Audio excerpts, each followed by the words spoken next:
Hello, friends and enemies, heroes and villains. Welcome to Epic Realms. I'm your host, Nick, and today, tonight's guest is an author most known for her Forgotten Realms novels, including the award-winning Brimstone Angel series.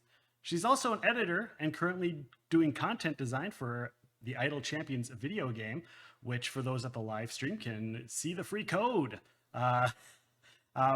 So please welcome my guest, Erin Evans, or should I say Erin M. Evans, so nobody gets confused, because I think there's anher author that's Erin Evans, right? Yeah, there is. You're the good try one. to keep the M. You're the one we all like. Thank you. I appreciate that. So you just Thank you for came, having me. and I'm just going to get right into this because you just came from Dugneon Scrawlers. I did.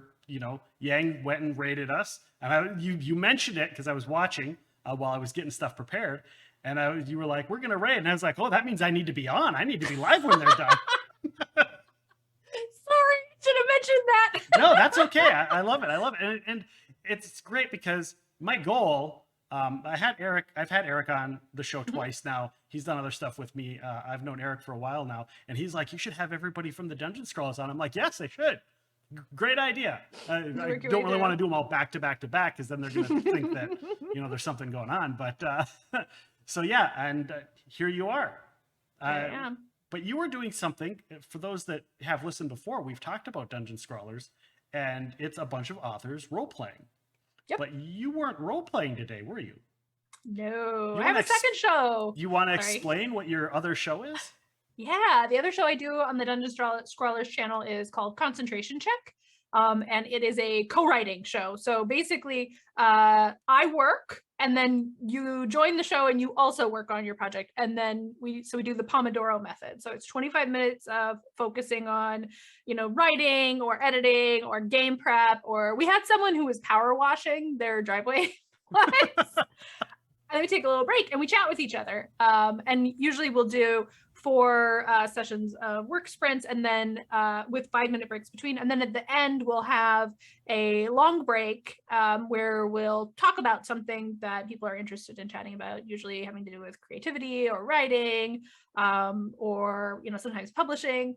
Today we cut it short so that I could come chat with you. And this is kind of feels like it could be basically what a long break from Concentration Check is, but expanded and with more stuff in it. Yeah, because Yang asks you questions right on the side. Because in between those, he'll chat, and because today he was asking you if you ran across a perfect.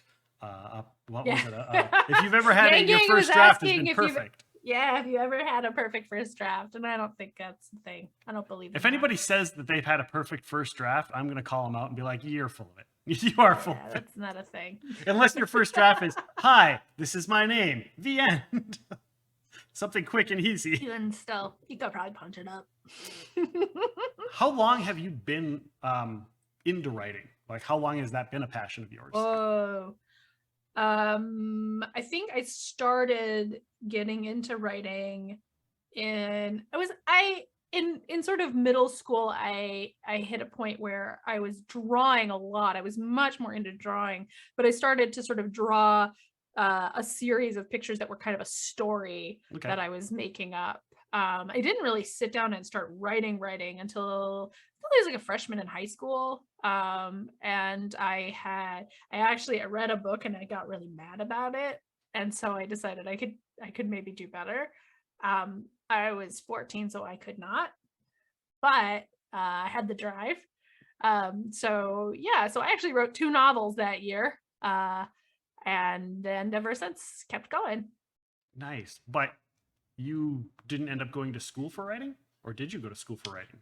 I went to school I went to college and I studied anthropology. Okay.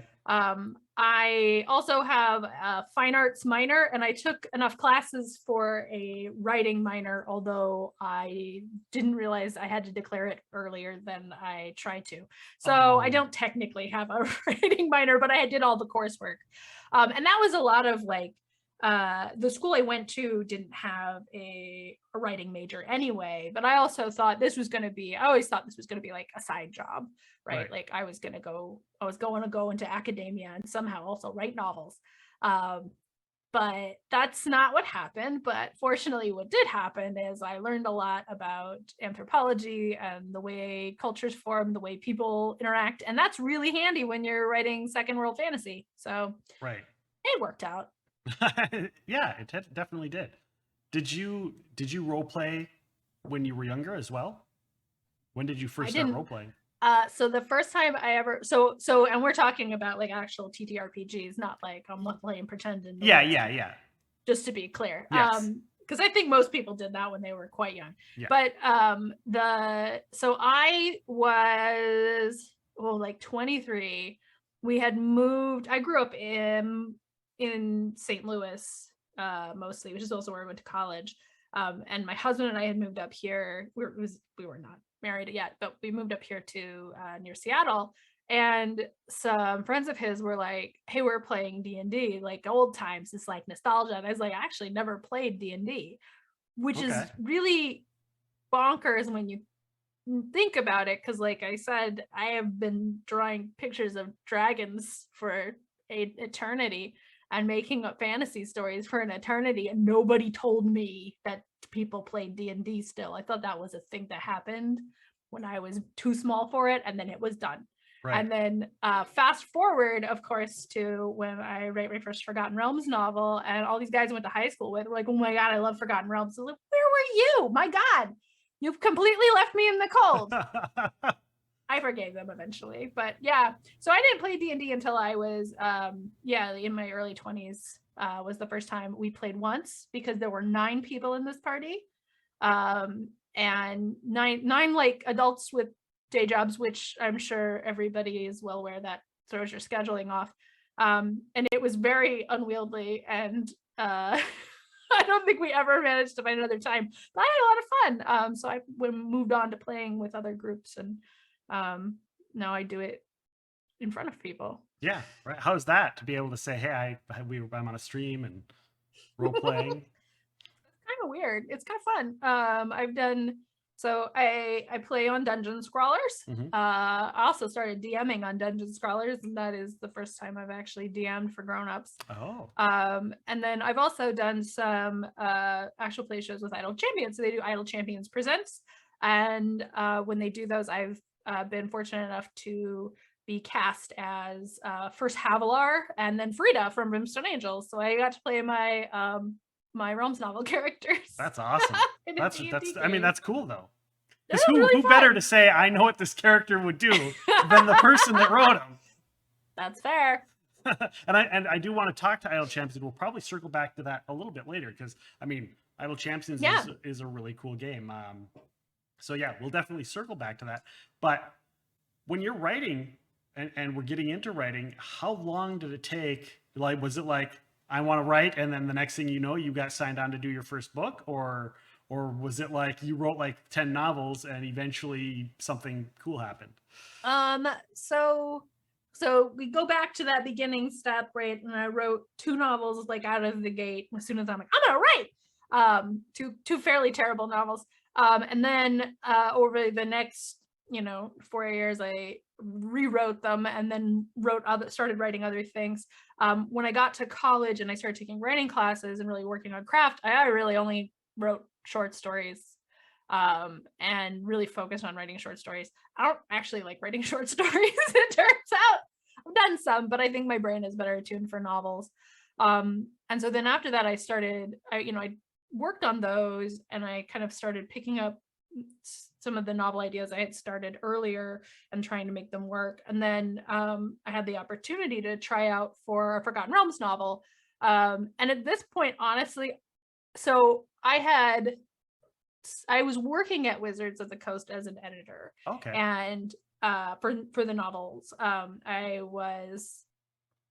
think when I first started, I was like a secondary editor for Forgotten Realms. So Susan J. Morris was the primary editor, and Phil Athens was the boss man.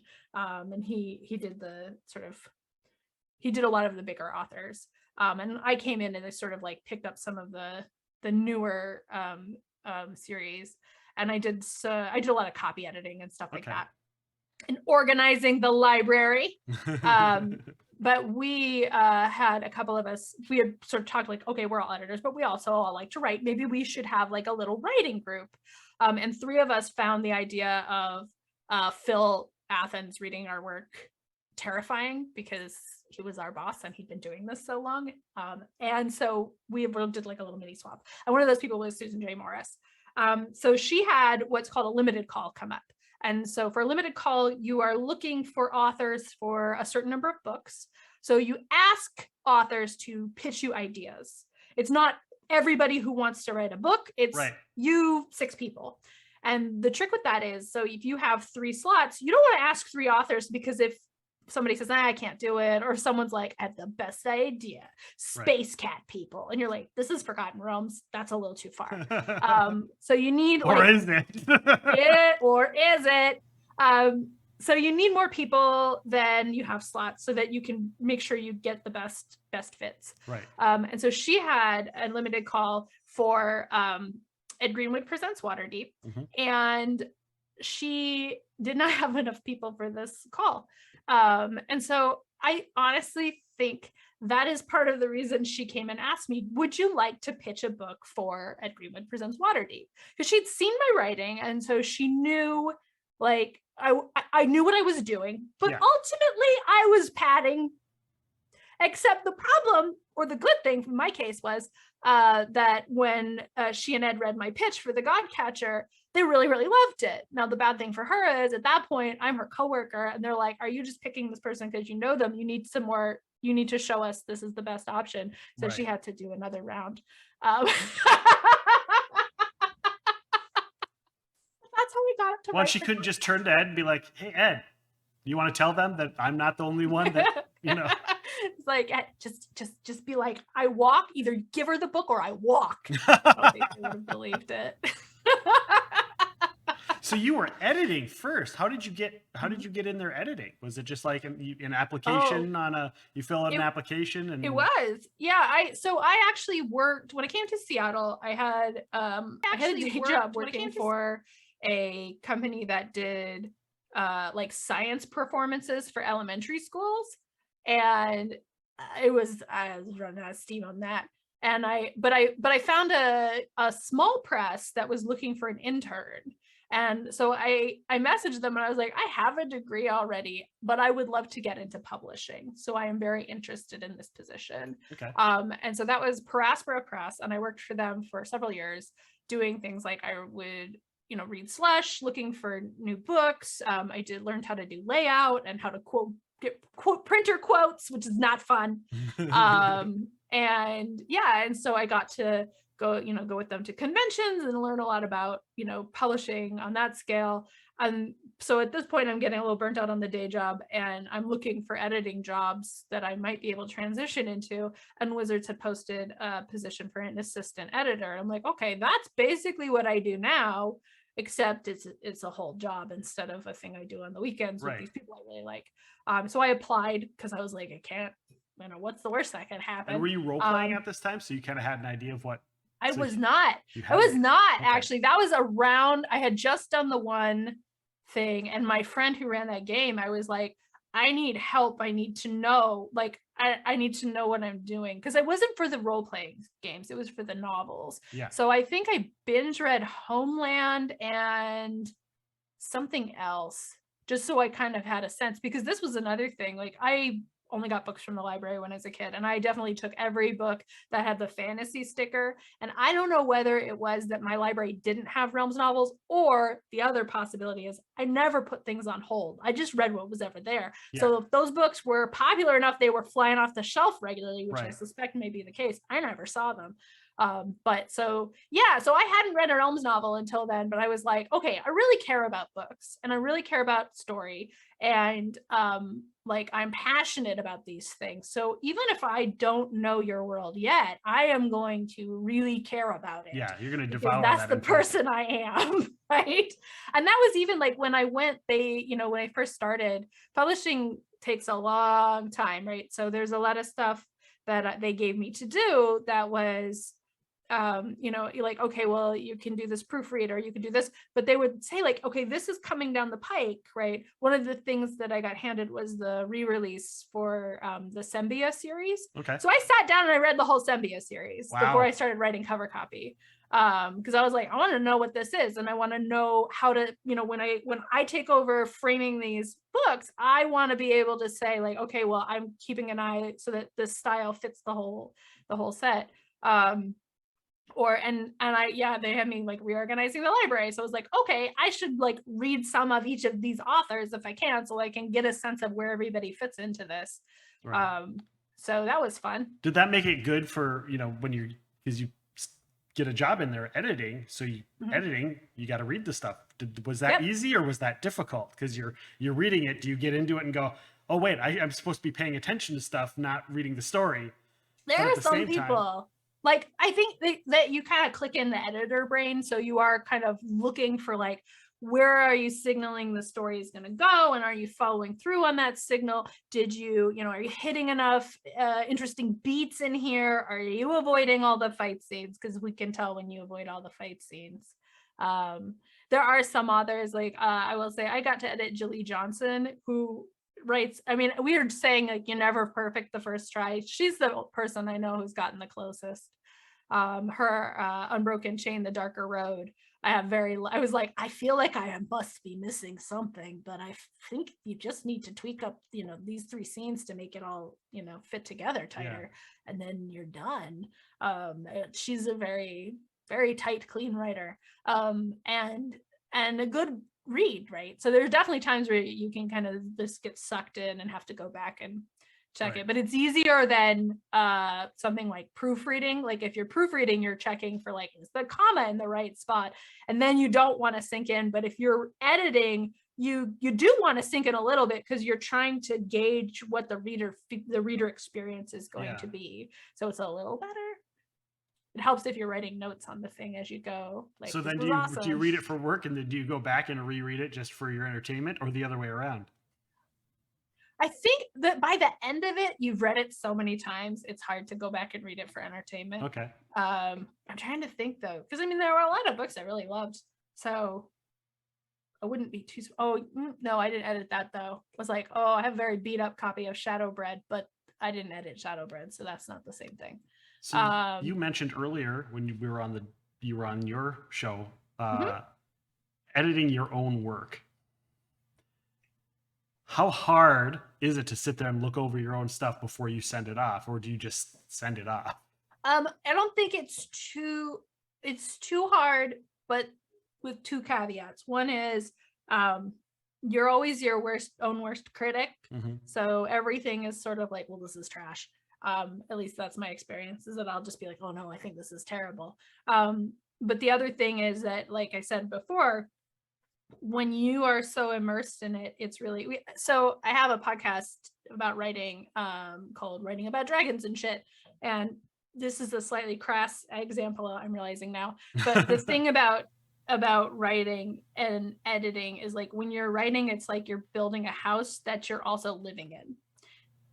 So you are building this, but you can't see the whole thing because you're immersed in it. You're, you know, right in the middle. And having someone outside, having a critique group or an editor or a beta reader who can stand outside your house and say, hey, I know that what you were going for was an, you know, extended entryway, but your house looks like a dick, is really, really valuable, right? Like, your wall is falling down, you just can't see it because of where you're standing. Those are very necessary things to have. Right. So you can edit your own work. If you build those skills, you can spot those things, but it's really hard to pinpoint them, and it's really hard to know that you've caught stuff if you don't have that distance, right? Where did you get some of your inspirations when you're coming through? Because you said you didn't read a lot of Forgotten Realms when you were younger, but you still read everything that had the fantasy tag. So what were some of those books that you read that you were really into that you can remember? That I can remember. I reread read to my son the Enchanted Forest Chronicles, which I had really liked when I was younger, and I was like, there are some things in here that feel very like a very like I could see the inspiration come through, but it's like it's in sort of subtle things. But I was like, oh, I see, this did kind of work on my brain. I was such a voracious reader for so long, basically until I had kids, that a lot of it blurs together. Okay. But that was a big one. I really loved those. I read, I read a lot of Jane Yolen, and I read a lot of, for younger stuff. I didn't read as much Tamora Pierce as you'd think, but I think that's the library books where I was checked out kind of thing. Yeah. A lot of weird books where I'm like, did you ever read that one about, it's like people and they make these fancy rugs, and there's this one girl and her hair is a different color from everybody else that makes the fancy rug. No, nobody's ever heard of this. Right. It's those kind of experiences.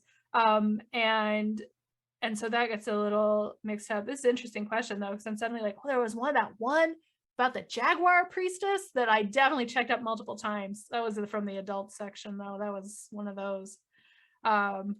But I also one of my favorite examples was when I graduated from college, my now husband and I bought an old RV and we drove around the country for 9 months. Okay.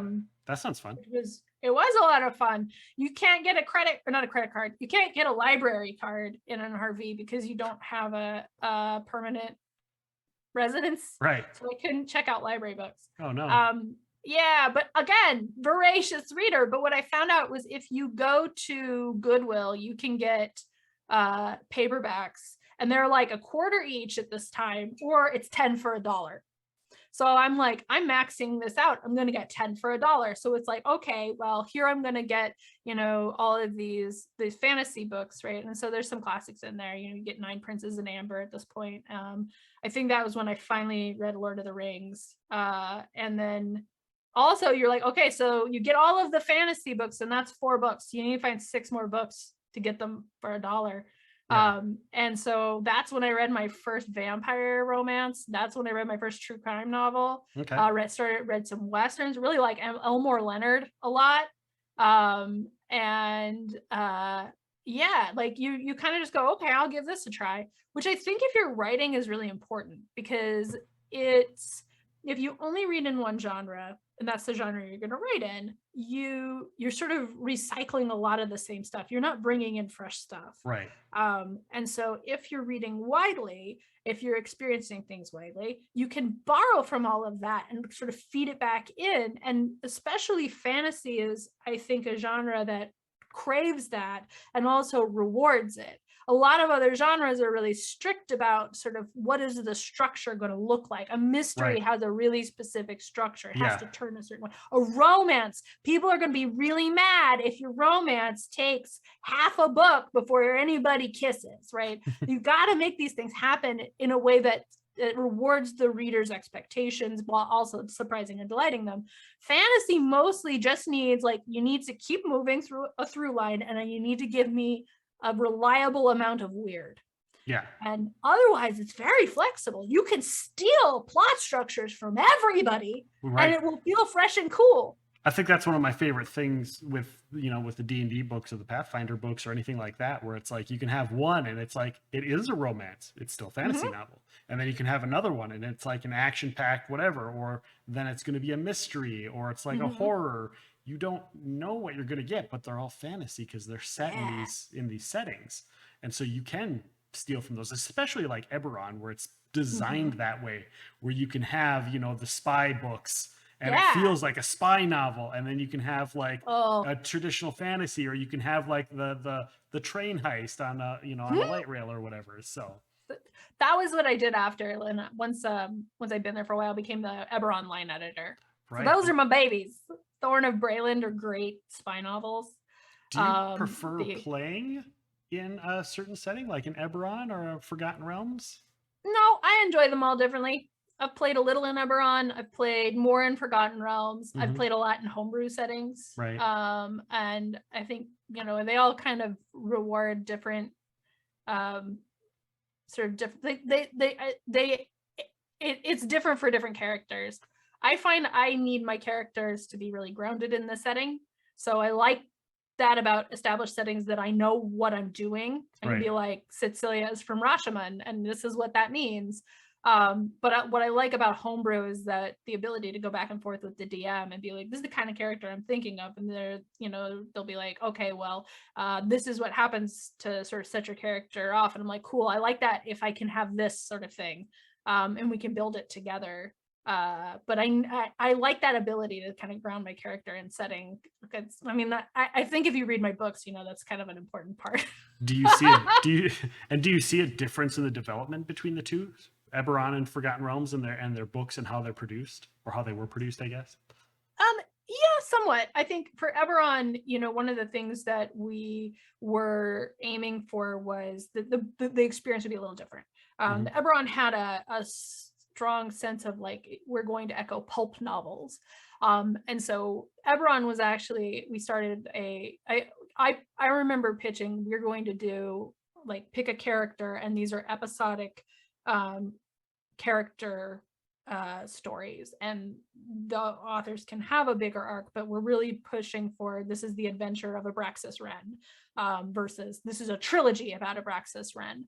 And so Forgotten Realms for a long time was much more trilogy focused, Mhm. and that might be trilogy about the same characters, but you really had one strong narrative arc over that. Obviously, if you read Brimstone Angels, I did the Eberron thing, but I think that was because they liked how that was working and they wanted to do that more. Right. And they were also meant to be a lot thinner. They were shorter, they were faster.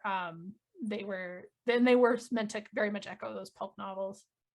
You want to tell us a little bit about your Brimstone Angel novels? Since, I mean, we've got people here, Yeah. maybe some people that are watching might be fantasy readers, might not necessarily know those works.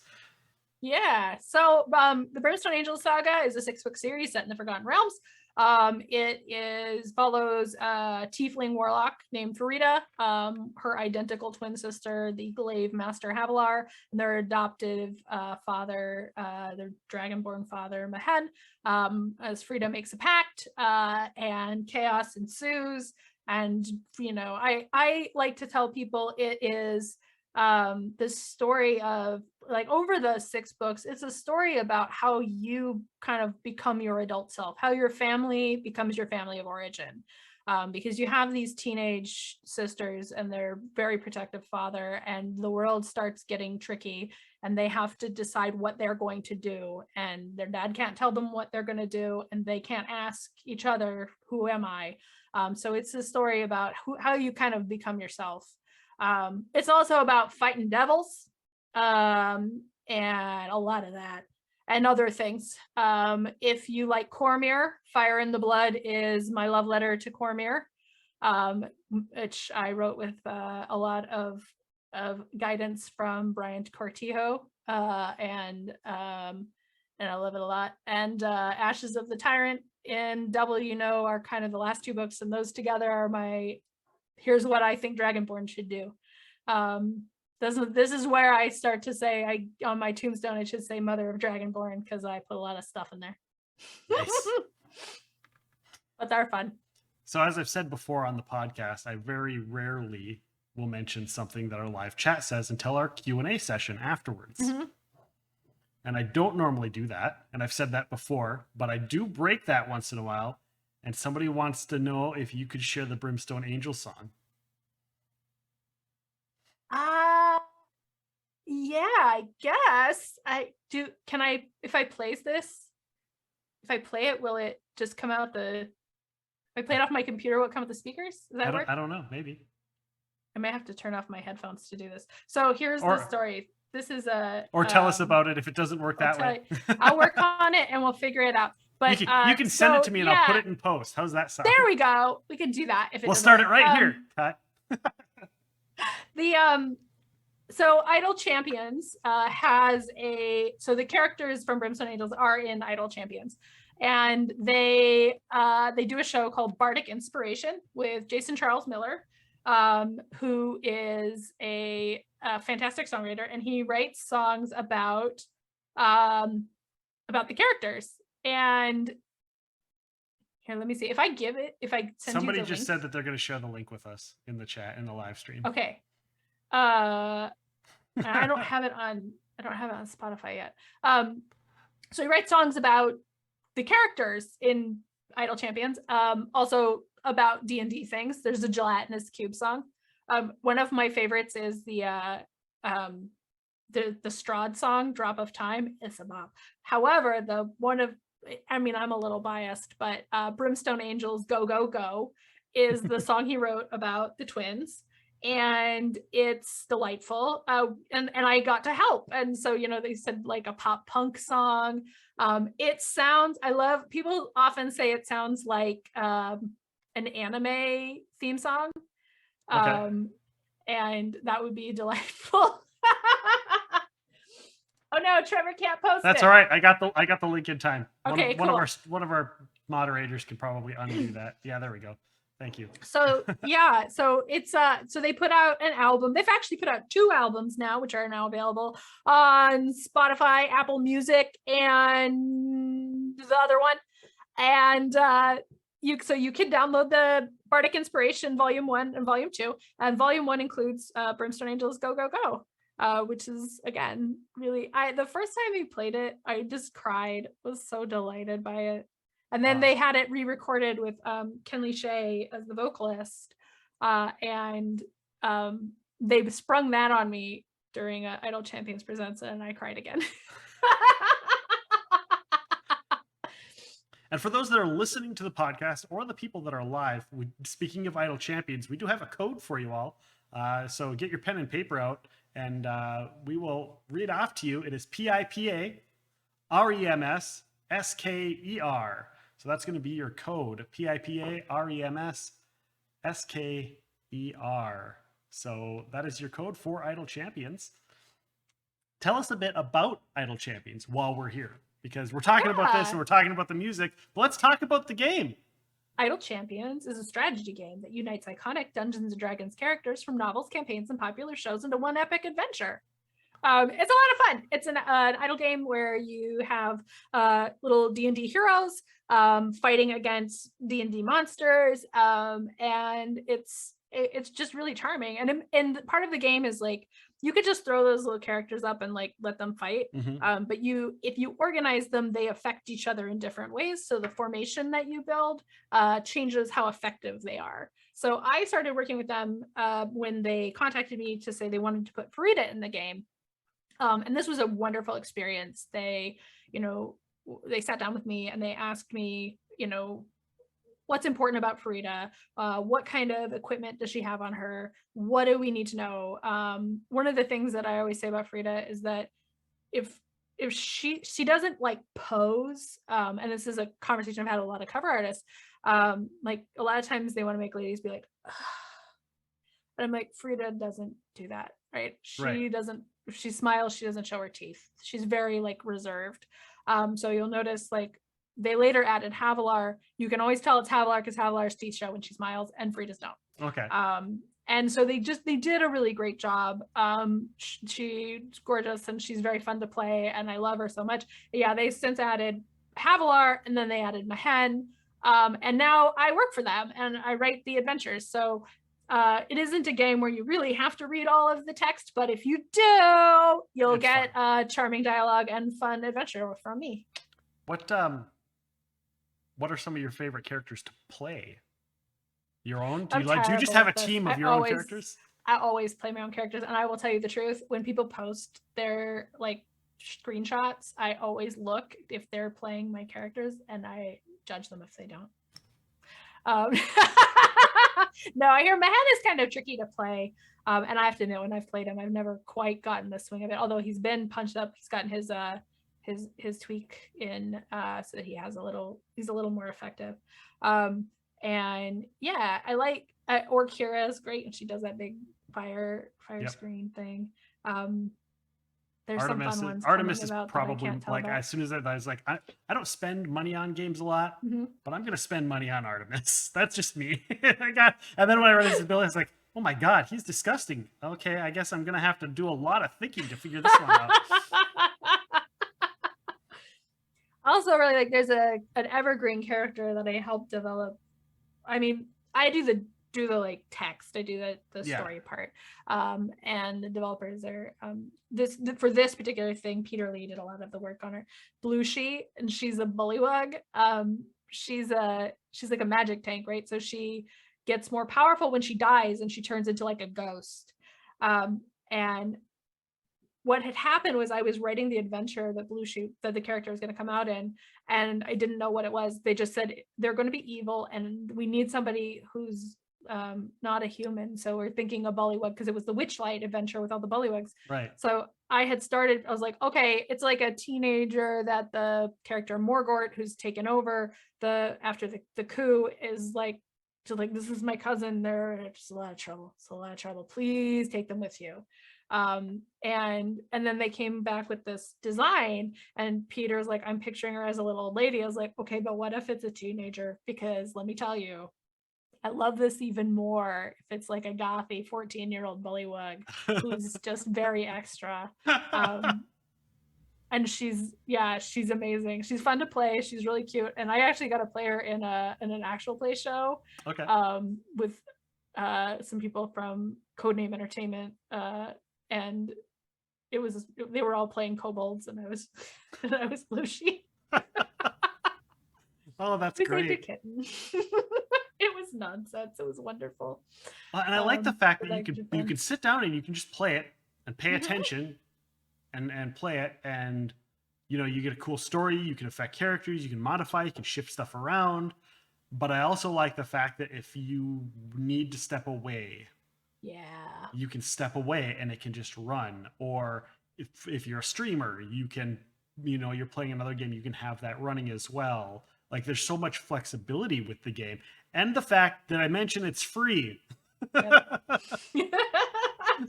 Although, there are some really cute skins.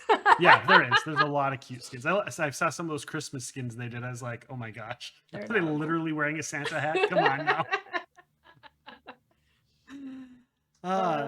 So you got into that because they asked you to do the character. Mm-hmm. How long have you been doing that? And how much do you get asked to do stuff for them? Outside of the content creation. When did Farida come out? Farida, I think, was a year 2 champion, so it's been a while. It was before the pandemic, I know that. Okay. That was the first one, and then the Idol Champions presents. So that was the first thing. Is I did Farida, and then right before I came in for Havilar, they asked me if I would be interested in hosting a show, because they wanted to do more shows on Twitch. So I am the host of a show called Champions of Lore with B. Dave Walters and Trevor Bettis, who I noticed is in the chat. And we talk about the lore behind Idol Champions of the Forgotten Realms. So there's all these little details people maybe don't know. There's actually like a lot of depths to Forgotten Realms. There's years and years and years and years of stuff. So there's like this little kind of one-off mention. Well, why is that there? It's a lot of us being goofballs, but it's also fun. Yeah. And you can learn things while you're having fun. Yeah, and it doesn't take itself super seriously either, and that's what makes it fun. I like the fact that I feel like we managed to not take it too seriously, but not be mean about it. Right. It's like sometimes I think when we joke about stuff like this, like there's a tendency to get a little little Big Bang Theory about it. Like, we're gonna make fun of it.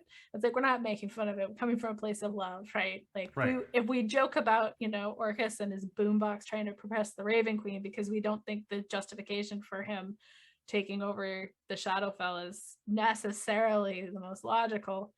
We're trying to add something to make this thing more fun, not tear it down. Right. It's also fun. It can be fun and silly, but still have serious moments. Still have rigorous world building too. There you go. Ish. Is there any? So if we get back, because we talked. I mean, you've Forgotten Realms, Idol Champions, Eberron. Mm-hmm. If they said, "Hey, we're doing books again, and we're doing stuff from all of our different, Dark Sun, Eberron, Planescape, all of that." Which setting would you be like, I want to write something for it? Oh, if I was going to, I never actually got to write an Eberron. And I think that would be a lot of fun. Okay. I do think Planescape is really cool, and that could be really appealing as well. I'm sort of moving into doing my like creator own stuff, like my own stuff, and that's I'm like, no, I'm excited about that. But if if they came in there, this was a thing, and and the situation was right, I think those are the two I'd be most keen on. There's also parts of Forgotten Realms like that I didn't get to write in, and I would love to get a chance to write in. So go back and do more Time Anther. Why not? Well, speaking of other stuff, you've got another book coming up, Empire of Exile. Yeah. Yes. Let's hear it. Well, tell me about it. And this is ready. This is available for pre-order, correct? It is. It is available for pre-order as a trade paperback, an audiobook, or an ebook. Wherever you like to get your books, please do consider doing that. It is the first book in a series. It is a mystery novel. It's a fantasy mystery novel. We were talking before about stealing structures. It's my two favorite genres right there. Yeah. So it's a world where you have a big wide world, and this catastrophe happens. There are these shape-changing creatures called changelings that basically sweep in and collapse these civilizations. So the refugees of those civilizations flee and flee and flee. They end up on this sort of little peninsula where they sort of gather their magical power and raise a wall of salt and iron and now dead sorcerers that repels those changelings. So this is the last bastion of civilization. This little, I mean, it's not little, it's like, the size of Spain maybe. And that's what's left. And so you have this society that has lots of different cultures in it that have a certain semi-autonomy. But into that you have, there's this coup happens and leaves sort of scars. And after all of this, someone kills one of the politicians from one of the groups, and then says, those who sow deception must reap only death, and cuts his own throat. And his best friend sees this happen and goes, he would never do that. So there's this mystery of like what happened and how did it happen, and we find out it ties into things in the past and parts of that coup. There's a lot of it's not a really high magic system. There's a high magic fantasy. There's sort of two magic systems, one of which is like a kind of light magic tech, so that there are lights and things, because I really hate trying to figure out how the lights turn on. Right. They can't just clap on. Right. That's the first spell I'm learning. Keep food cold and turn on the lights. There you go. And then call people over long distances. Or keep food warm. Or keep food warm. And the other one, most of the story takes place around what is this basically like this world's Smithsonian, and the people that work there have this ability to sort of connect and communicate to worked materials. So there are bronze specialists who can like figure out if this bronze is damaged, if it needs repair, but also be able to pinpoint like which mines did the tin and the copper come out of, because they're so connected to it. Which has sort of drawbacks and things. And this was me kind of, I mean, that's a weird explanation for me to be like, I thought, what if a magic system was like an anxiety disorder? But it's that too. It's a lot of fun. I definitely, I had written another book before this that didn't quite work, that was very like rigorous world building. And I love that. This one was me going, what I really miss is the way that D&D just does stuff because it sounds cool sometimes. Right. There's, you ask questions, people will ask questions like, are dragonborn mammals or what? And, sometimes it does draw attention to itself. But at other times you just don't ask that much, right? Like there's this they live in a giant pyramid city that they managed to build in like maybe 10 years. I can make up a magical BS answer for that. Or you could just go, hey, cool, a pyramid city. And sometimes it's one and sometimes it's other. Why do they have giant bats that they fly? Well, because it sounds cool. And sometimes that's as much like, sometimes you need that in your world building. Like It is fun to do the rigorous thing, but I really wanted something where I was like, because I think it sounds neat. So, you know, this world has people who are like octopus centaurs and polyamorous slendermen and three-eyed tieflings that can see in the dark because I felt like it. Wait, did And you say I this was think a it all was mystery or cool. a horror? It's a mystery novel. Those are all just people. I enjoy the fact that like there's all these well, I mean, most people in the world are human of various shades and types and things, but yeah, the shades of strange humanoids, I just went, I don't care how that happened, it happened. Yeah. And they're all very grounded people. They're just like having their life while also walking around on tentacles because anyway, I love it. It's That's awesome. When are you going to get a cover that's going to come out? Soon. I Have you actually seen have it? Have you seen I've it? seen a draft of part of the cover. Okay. It is going to have a really cool map on it. And I just saw the colored in version today, and I'm very excited. It should be done. You're one of those lucky people that has a lot of your books have amazing covers. Yeah. And I think covers draw the eye. Like covers, I would have never picked up my first fantasy book if it weren't for the cover art of A Wizard of Earthsea. I picked it up and it was like this really textured. It was the school version of it. And now that once I became an adult and I was like getting books, I was like, I need to find, and nobody had that version because it was for schools only. So I literally scoured the world trying to get this cover of, the art with the wizard on the boat and the dragon in the background. And it was so cool. And eventually I got the original trilogy in the school edition, but it means the covers mean a lot to people. Like especially younger people who are just getting into fantasy, but adults as well. Yeah, like we say a lot, like don't judge a book by its cover, and to an extent, like it might have a crap cover and be a great book, but that's, we eat with our eyes first. We also like read with a picture first. We go, what is that? And so cover, title, all of that stuff is so important for getting people's attention. So right. Yeah, I had someone once tell me the cover of Fire in the Blood was so bright and they felt like it looked a little romance novel-y almost, which first of all, I don't think that's accurate. But second, that bright cover stood out so much. If you went to the bookshelves at the time, like it's pink and it's yellow and it's just this explosion of this angry tiefling woman. And it really like you couldn't not look at it. And I just really thought that cover turned out so good. Also, she does not look like she's posing. She looks like she's gonna mess you up. And you don't want to be messed up. So you mentioned earlier that you just started GMing on Dungeon Scrawlers. Yeah. So I'm gonna pose to you a question that I ask everyone. Do you prefer to GM or to be a player? I don't know anymore. Honestly, I really like playing. I love my character on Dungeon Scrawlers. But I am having so much fun GMing. Part of it was, so we started doing this. And I obviously am the kind of person who left to my own devices will spin out and just an extreme backstory.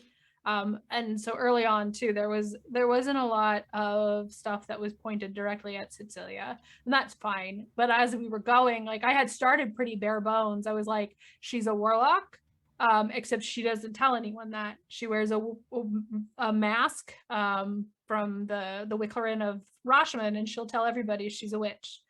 And if anybody asks, she's gonna go, "Have you ever been to Rashomon?" Because no one's been to Rashomon, so she's just not going to tell anybody what's going on. Okay. And so after we started playing, I was like, I had originally been like, well, she's probably like a lazy apprentice who stole it. But I was like, I had decided it was going to be Rhiannon's character, Artemisia. Rhiannon and I had decided we wanted to be sisters. Okay. But half sisters because she didn't want to be from Rashomon. So I was like, okay, if that's the case, I like Rashomon is it's not like human centric in a way that's like everybody else must die, but just like it's mostly humans. And so I'm like, okay, so we're gonna have to share the elf parent. And for whatever reason we decided that would be the mom, maybe just to shake it up. And then I was like, hold up a sec, she can't be a half elf Wicklerin, they're all human. And so I was like, okay, so this has to be someone else. Oh, her dad must be a Vermiani, must be one of the masked wizards. Okay, so it's her dad's mask actually. And so then it just kept spinning out, and I got really just like there was more story in my head than this game needed. Right. So I started writing these stories for our Discord, which are realms adjacent, we'll say. There's nothing copyrightable in there, thank you. So no one can get mad at me. But if you squint, you know exactly what I'm saying. Right. So I wrote all of those, and those were very fun. And then none of that was gonna be in, like, there's just no reason that's gonna be in the game. We got to our current setup, and it hooks into Cecilia a lot. We have now got a big bad that is actually an alternate version of Cecilia from another. She turns into a chronomancer in another timeline. Oops. So and part of it was I had been talking to our main DM, Eric Scott DeB. He was talking about how, you know, we have a pretty big party. It's kind of hard to get through everybody, but we're not going to be like, hey, bye, 3 of you. So I was like, what if we split it between 2 things? And he's like, I can't run 2 simultaneous games. I was like, if you want to do that, I'll try for a couple sessions.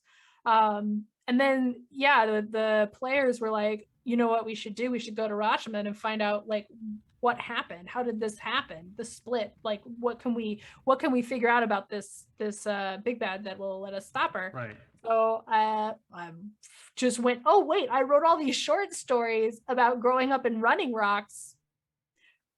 I already know all of this stuff. So that's what it was. It also turned out to be way more. I like planned for 5, and then it took them like 5 or 6 sessions to get out of Running Rocks. I thought that was going to be 1. I don't have any ability to gauge this. Yeah.